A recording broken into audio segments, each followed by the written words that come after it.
Hello everyone, स्वागत है आप सभी का एसएससी जीडी के प्रीवियस ईयर पेपर डिस्कशन पर। दोस्तों ये हमारी सेकंड क्लास है। एक क्लास हो चुकी है, तो जिन्होंने अभी वो नहीं देखी देख सकते हैं, वो आपके लिए बहुत हेल्पफुल रहने वाली है। स्टार्ट करते हैं दोस्तों आज की क्लास। देखते हैं पहला क्वेश्चन। ए और बी एक काम को अलग अलग क्रमशः 10 दिन और 15 दिन में पूरा कर सकते हैं। बी अकेले 3 दिन कार्य करता है, फिर वह कार्य छोड़ देता है। ए शेष कार्य को कितने दिन में पूरा करेगा? दोस्तों टाइम एंड वर्क का क्वेश्चन है। सबसे पहले हम इसका टाइम लिख लेते हैं। ए 10 दिनों में कर सकता है और बी 15 दिनों में। अब क्या करते हैं दोस्तों, सबसे पहले हमें टोटल वर्क निकालना पड़ता है। टोटल वर्क क्या होता है दोस्तों? LCM of days. तो 10 और 15 का एलसीएम कितना हो जाएगा दोस्तों? 30। और यही हमारा क्या हो जाएगा? Total work.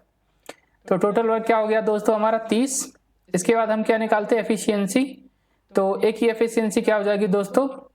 Total work 30 upon days. एक का डेज कितना है? 10। तो 10। तो एक ही एफिशिएंसी क्या हो जाएगी दोस्तों? 3। इसी प्रकार बी की क्या हो जाएगी? Total work 30 upon days 15। तो बी की क्या हो जाएगी दोस्तों? 2। क्वेश्चन में क्या बोला दोस्तों? बी 3 दिन तक कार्य करता है, ठीक है, और फिर वह छोड़ देता है। तो बी का 3 दिनों में कितना काम कंप्लीट हो जाएगा? बी 2 एफिशिएंसी से करेगा 3 दिनों तक, तो कितना काम कर लेगा? 6 यूनिट, ठीक है। टोटल यूनिट कितना था हमारा? 30 मान लेते, 30 यूनिट है, ठीक है। और तो शेष काम कितना बचा दोस्तों? 30 में से 6 यूनिट कंप्लीट हो चुका है। हमारा पास कितना काम बचा? 24 यूनिट बचा। और 24 यूनिट कौन करेगा? ए करेगा 3 कैपेसिटी के साथ, ठीक है, ठीक है। तो 3 तो कितने दिनों में कर लेगा? 8 दिनों में, ठीक है। तो शेष काम कितने दिनों में एक कंप्लीट कर लेगा दोस्तों? 8 दिनों में। और ये हमारा आंसर हो जाएगा, ठीक है। अगला क्वेश्चन देखते हैं। एक दुकानदार 12% के लाभ पर सामान बेचता है और वास्तविक वजन से 15% कम वजन का उपयोग में लाता है, ठीक है। उसका कुल प्रतिशत लाभ ज्ञात कीजिए, ठीक है। दोस्तों लिख लेते हैं मान लीजिए दुकानदार ने 1000 ग्राम सामान बेचना था, ठीक है। तो उसने पहले क्या कहा कि मैं 12% के लाभ पर बेचूंगा। तो दोस्तों 1000 का 12% क्या हो जाएगा? 12/100 कर देंगे, तो कितना हो जाएगा दोस्तों? 120, ठीक है। तो उसने कहा कि मैं 1000 वाले सामान को 120 ग्राम अधिक पर बेचूंगा। तो कितने पर बेचेगा वो? 1120 ग्राम पर, ठीक है।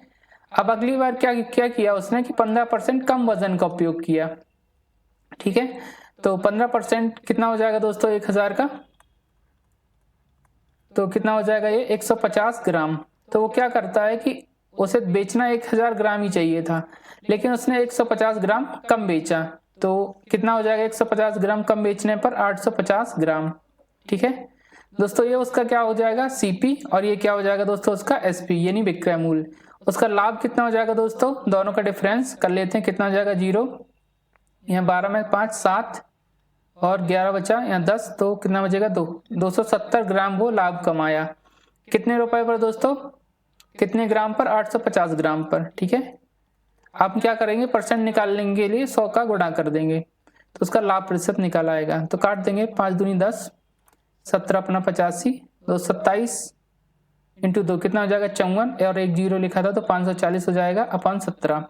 17 से भाग देंगे, 17 3 51, बचेगा 3 0, 17 एकम 17, ठीक है। बचेगा कितना? 113, 0 जाएंगे, 17 छक्का 1 2, 17 7 119, ठीक है दोस्तों।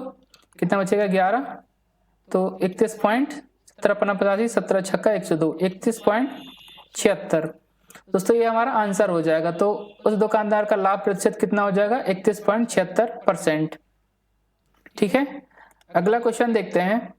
एक बस स्टेशन P से स्टेशन Q तक 70 किलोमीटर की चाल से और स्टेशन Q से स्टेशन P तक 90 किलोमीटर की चाल से जाती है। पूरी यात्रा पर बस की औसत चाल ज्ञात करना है।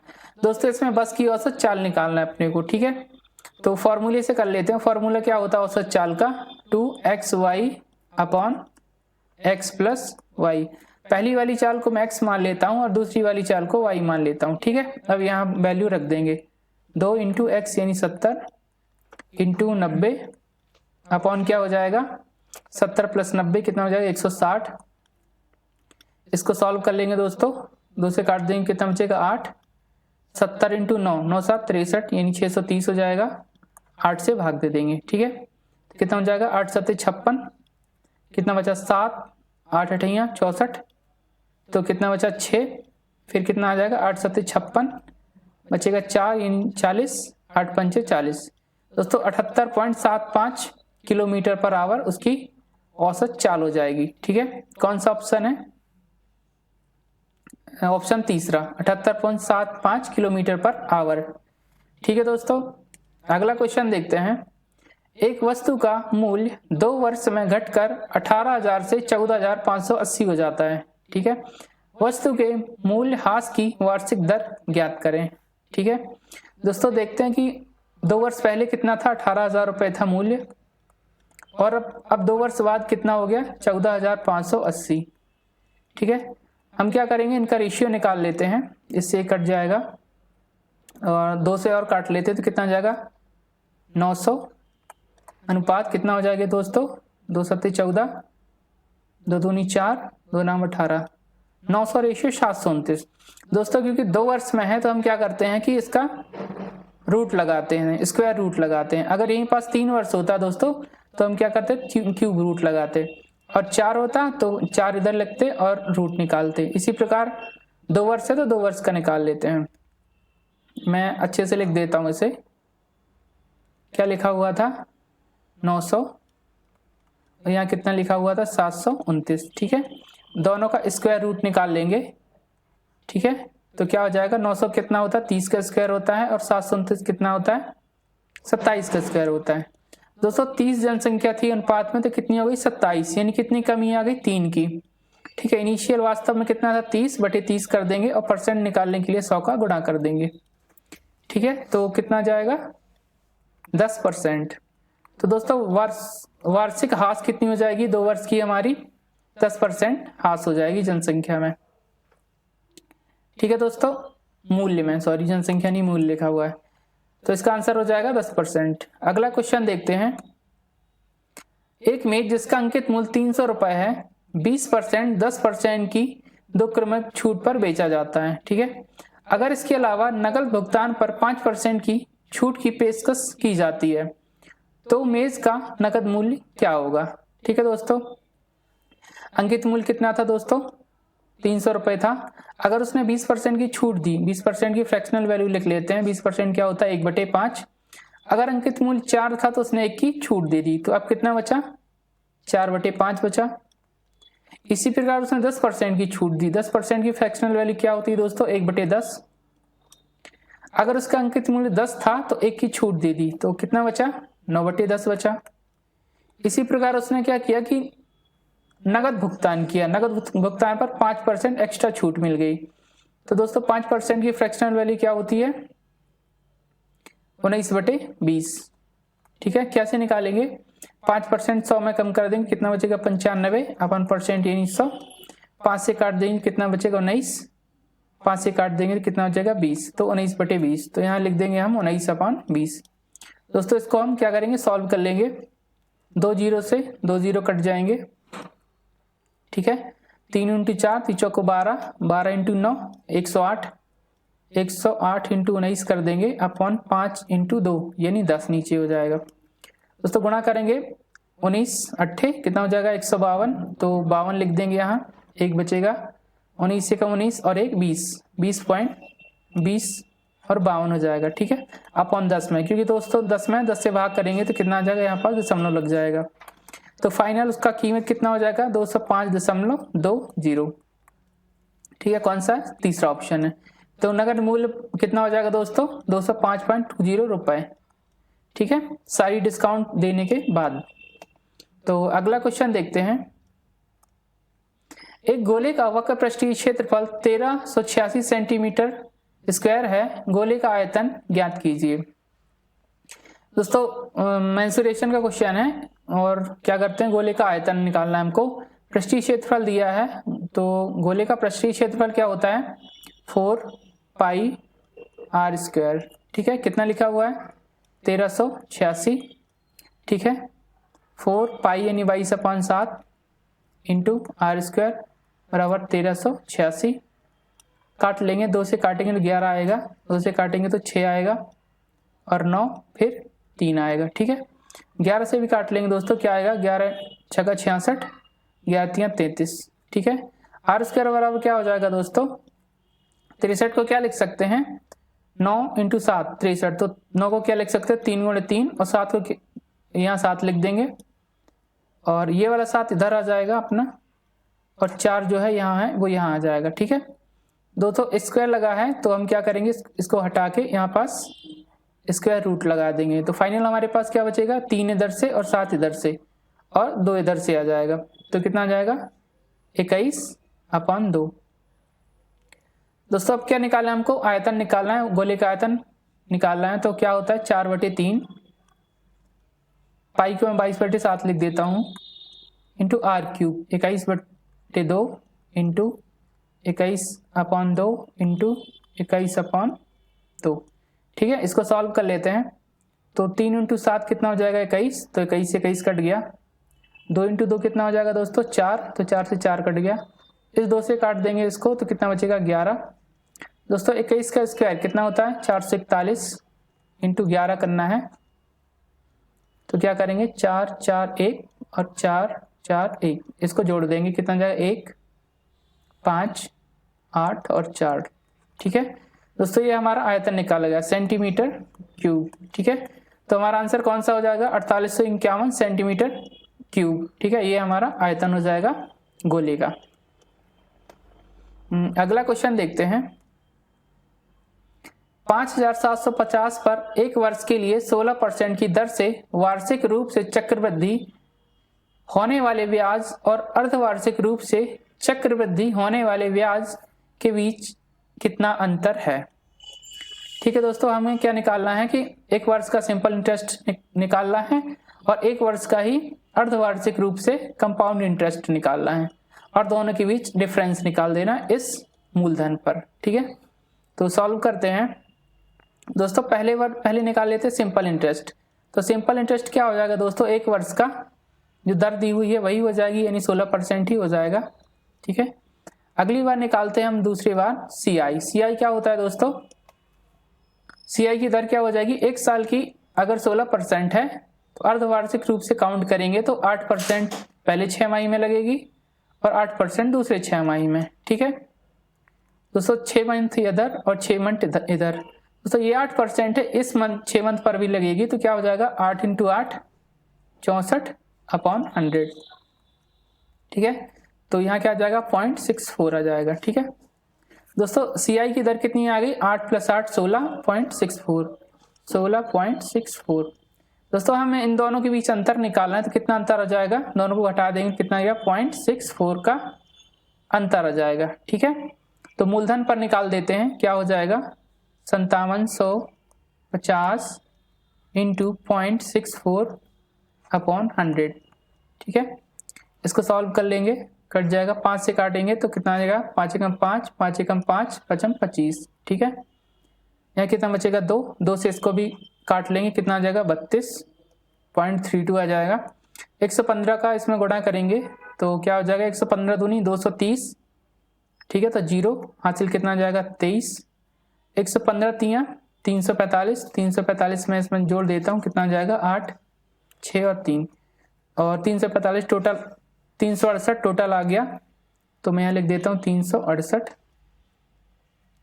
ठीक है, और 2 अंक बाद दोस्तों दशमलव था तो मैं 2 अंक बाद यहाँ पर दशमलव लगा देता हूँ, तो कितना आ जाएगा हमारा आंसर 36.80 रुपए।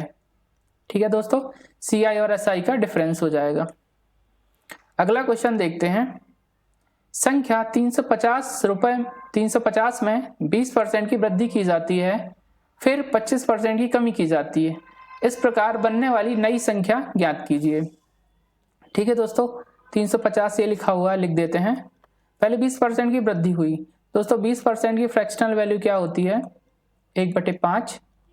दोस्तों अगर संख्या वास्तव में 5 थी तो 1 घट गई, तो कितनी बची 4/5, उसको यहाँ लिख देते हैं 4/5।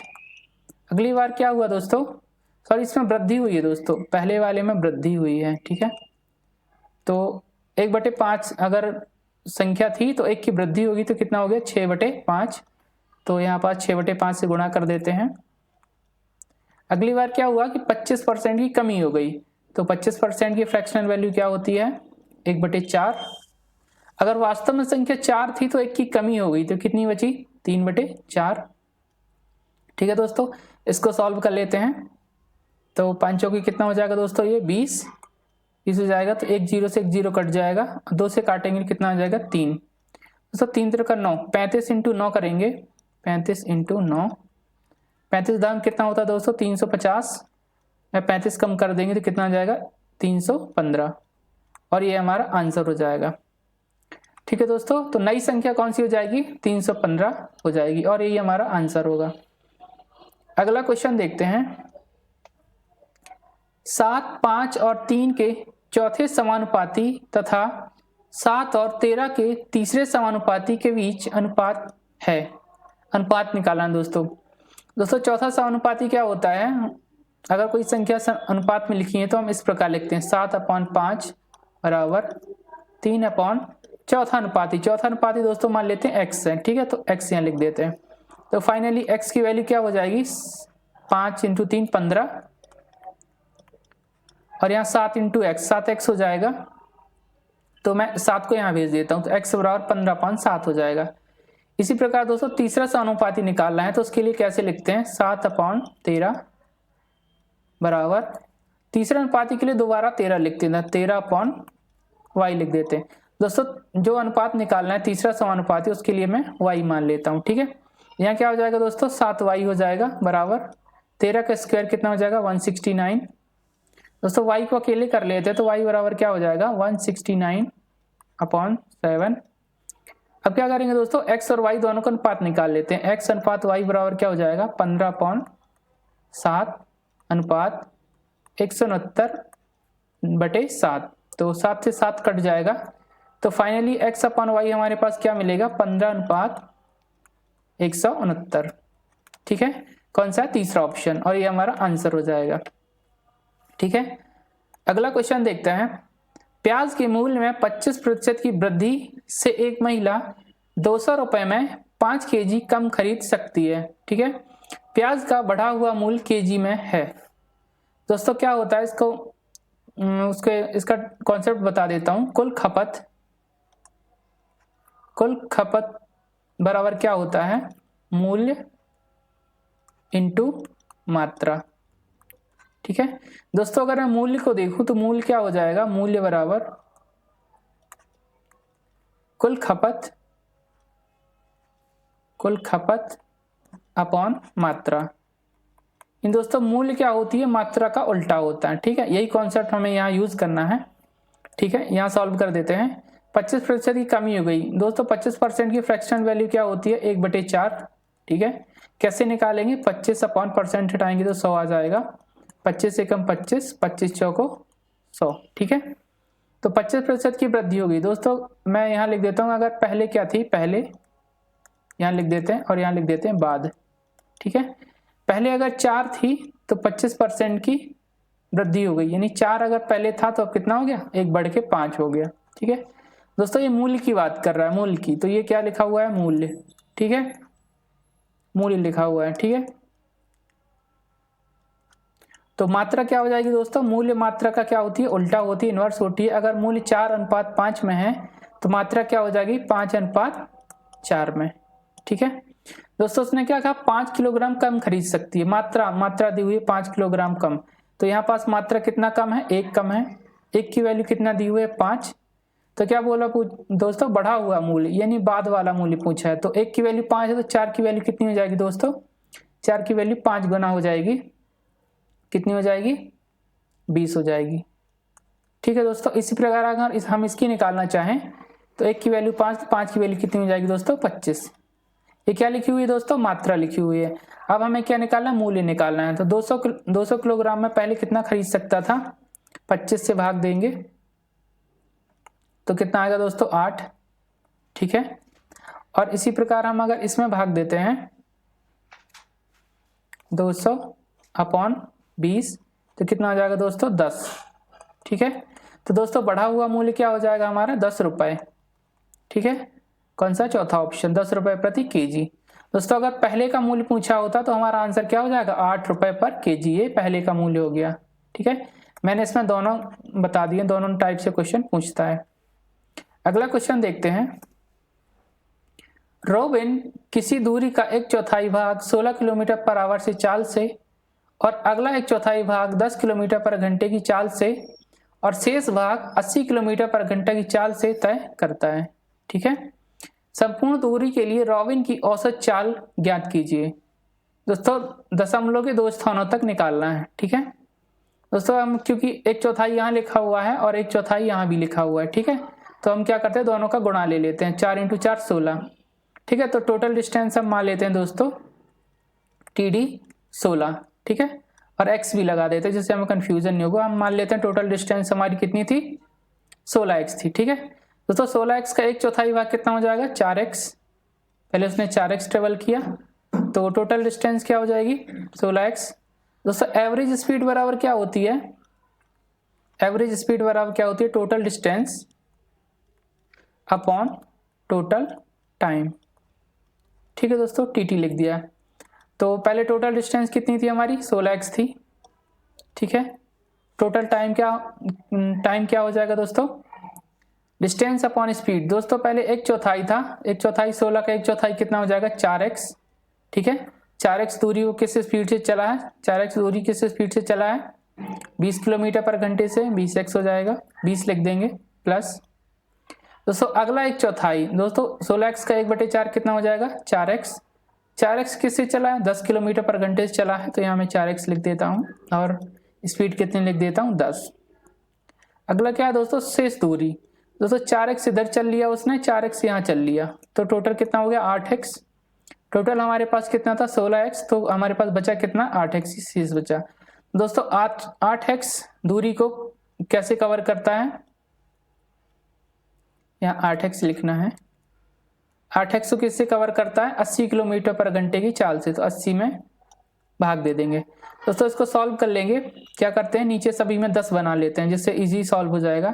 200 काट देंगे 4 को, 2/10 हो जाएगा इधर, यहाँ 10 लिखा हुआ है और इसको भी काट देंगे तो कितना हो जाएगा, x/10। ठीक है दोस्तों, यहाँ पर हमारा टोटल बेस 10 बन चुका है। अब ये इजी सॉल्व हो जाएगा। 10 दोस्तों नीचे है तो ये क्या ऊपर पहुंच जाएगा, 16x अपॉन यहाँ कितना लिखा हुआ है, 2x plus 4x 6x plus x कितना हो जाएगा दोस्तों, 7x। तो 7x और 10 ऊपर चला जाएगा तो 10 हो जाएगा। ठीक है दोस्तों, 160/7 करना है, 160/7 करेंगे, 7 दूनी 14। ठीक है दोस्तों, कितना बचा, 6, 7 8 56, कितना दोस्तों, 4 और 4 8 7, 7 पन्ना 35। एक बार फिर से मैं इसको देख लेता हूँ, 7 से काटेंगे कितना हो जाएगा, 7 दूनी 14। ठीक है, बचा कितना, 2, 20 हो जाएगा, 7 दूनी 14। ठीक है, बचा कितना, 6, 7 8 56, 22.8। दोस्तों चौथा ऑप्शन हो जाएगा 22.8 किलोमीटर आवर। ठीक है, ये हमारा आंसर हो जाएगा। ठीक है, अगला क्वेश्चन देखते हैं, क्या लिखा हुआ है, एक क्लब में 90 महिला सदस्य और 60 पुरुष सदस्य हैं। यदि महिला सदस्यों की औसत आयु 35 वर्ष है और पुरुष सदस्यों की औसत आयु 45 वर्ष है तो पूरे क्लब की औसत आयु वर्षों में ज्ञात कीजिए। ठीक है दोस्तों, क्योंकि हमसे एवरेज पूछा है, औसत पूछा है, तो हम सबसे पहले इनका अनुपात निकाल लेते हैं। तो क्या हो जाएगा, महिला यानी फीमेल और रेशियो मेल। ठीक है, फीमेल कितनी है, 90 और मेल कितने हैं, 60, तो अनुपात क्या हो जाएगा दोस्तों इनका, 3:2। 30 थी 90, 30 दूनी 60। ठीक है, अब क्या करेंगे, औसत निकालेंगे। औसत क्या होता है दोस्तों, औसत मैं लिख देता हूं यहाँ, सभी प्रेक्षणों का योगफल, प्रेक्षणों का योगफल अपॉन प्रेक्षणों की संख्या। ठीक है, क्योंकि दोस्तों ये हमारा क्या है, संख्या का अनुपात हमने निकाल लिया संख्या, तो हम इसको क्या करेंगे, एक्चुअल मान के ही सॉल्व करेंगे। ठीक है, क्योंकि कितने थे, महिलाओं की औसत आयु कितनी थी 35 और महिलाओं की संख्या कितनी थी 3। तो क्या कर देंगे 35 इंटू 3 प्लस पुरुषों की संख्या कितनी थी 2 और पुरुषों की औसत आयु कितनी थी 45 और टोटल कर देंगे दोस्तों परीक्षणों की संख्या, यानी 3 + 2 कितना हो जाएगा 5। तो इसको सॉल्व कर लेंगे, कितना हो जाएगा दोस्तों 5 से काट देंगे तो 5 सत्ते 35 और 5 नाम 45। ठीक है दोस्तों, तो 7 × 21 प्लस 9 2 18 कितना हो जाएगा दोस्तों 8 + 1 9 2 1 + 2 3। ठीक है, यानी 39। तो दोस्तों कुल औसत कितना हो जाएगा हमारा पुरुष और महिलाओं का वर्ष में 39 वर्ष, और ये हमारा आंसर हो जाएगा। ठीक है, अगला क्वेश्चन देखते हैं। 14 सेंटीमीटर ऊंचाई वाले लंबवृत्तीय बेलन का वक्र पृष्ठीय क्षेत्रफल 110 सेंटीमीटर स्क्वायर है। बेलन का आधार व्यास क्या है, पाई बराबर 22/7 का प्रयोग करें। ठीक है दोस्तों, बेलन का वक्र पृष्ठीय क्षेत्रफल कितना दिया हुआ 110 सेंटीमीटर। इसका फॉर्मूला क्या होता है दोस्तों, पाई r²h। ठीक है दोस्तों, ये क्या होता है हमारा वॉल्यूम होता है, हमें वॉल्यूम नहीं चाहिए, हमें चाहिए वक्र पृष्ठीय क्षेत्रफल। तो क्या होता है 2πr/h।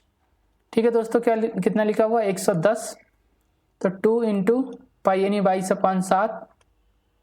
r कितना दिया हुआ है हमको निकालना है, और h कितना दिया हुआ है 14, बराबर कितना हो जाएगा 110। ठीक है, इसको सॉल्व कर लेंगे, 7 से काट देंगे कितना आएगा 2, और 22 से काट देंगे तो 22 × 5 110 5। तो दोस्तों r बराबर कितना हो जाएगा दोस्तों 5/2 × 2 यानी 4। ठीक है, इसने क्या पूछा, व्यास पूछा। व्यास क्या होता है दोस्तों, त्रिज्या का 2 गुना। तो 2 से गुणा कर देंगे तो 2r बराबर क्या हो जाएगा 5/4 × 2, 2 से कट जाएगा 2, तो कितना हो जाएगा 5/2 यानी 2.5 सेंटीमीटर।